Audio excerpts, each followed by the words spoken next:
Welcome to the next video in our WordPress series. I'm Mick and I'm showing you click by click how to make this website. In the last video we went over how to change the general look and feel of your website. Now we're going to add static pages. A static page is really a helpful tool. For example, they make it easy to create an about or a contact page. We're making a photography site and people usually like to get to know the photographer. So we're going to make a simple About Me page. Let's start by going to our dashboard. On the left you'll see the Pages tool. There's a sample page already in there, but we don't need it anymore, so we'll throw it out by clicking Trash. Now we'll add a new one. So click Add New. It's going to ask you to give the page a title. I've already written something up for this section here, so I'll go grab that and paste it in. This text editor is great. If you've used a word processor, you'll have a pretty good handle on it already.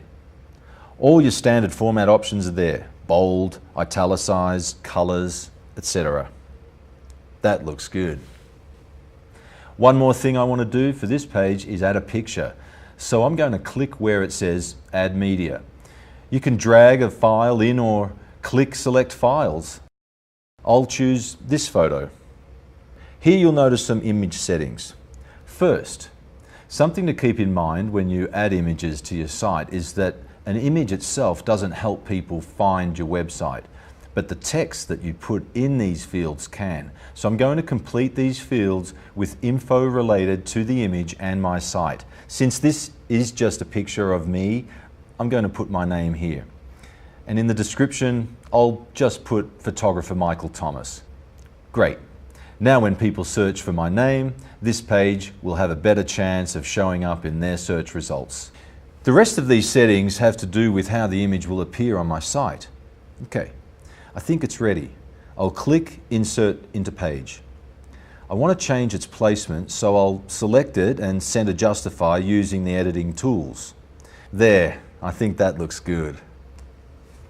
I'll click Publish to make this page live. Clicking View Page lets us see how it looks.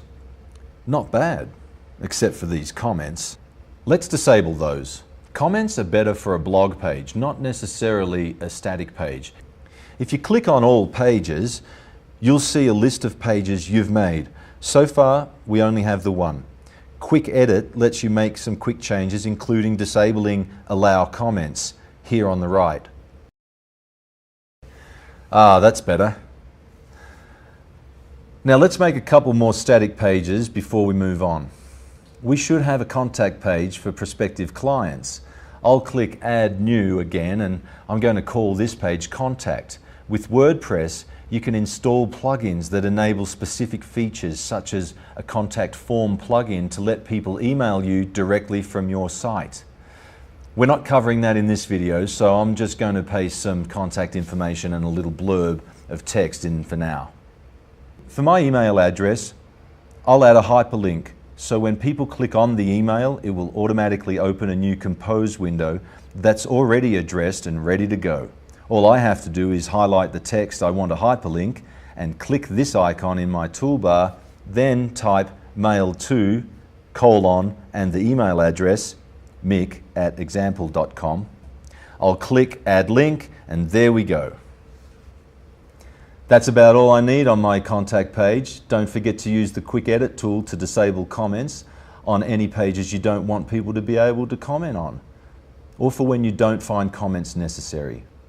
I have one more static page to make. I really want my home page clean and minimal. So I'm going to create a page for when people first visit the site. So let's click Add Page one more time. I'll skip putting a title on this page, and to keep things simple, I'm going to copy and paste a quote that I like and leave it at that. I'll center the text really quick, then come over and click Publish.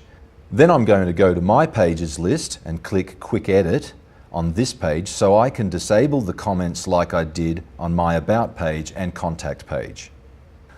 Okay, that's all the pages we're going to make for now, but we still need to designate which page is the home page. So I'll go to Settings, then click on Reading. Here I can specify which page is the first page people see.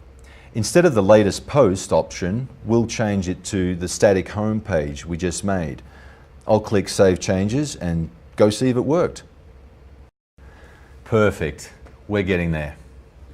Here's my home page, pretty simple. Then up here is my menu and I can click on my About Me page and my contact page and everything looks great so far. Keep in mind, you can make any of these pages that you add to your site your home page.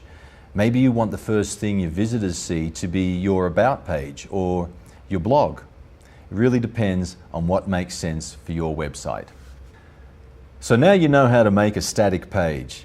This is one of the key parts to creating a successful website. In the next video, we'll go over blog posts and how to add dynamic content.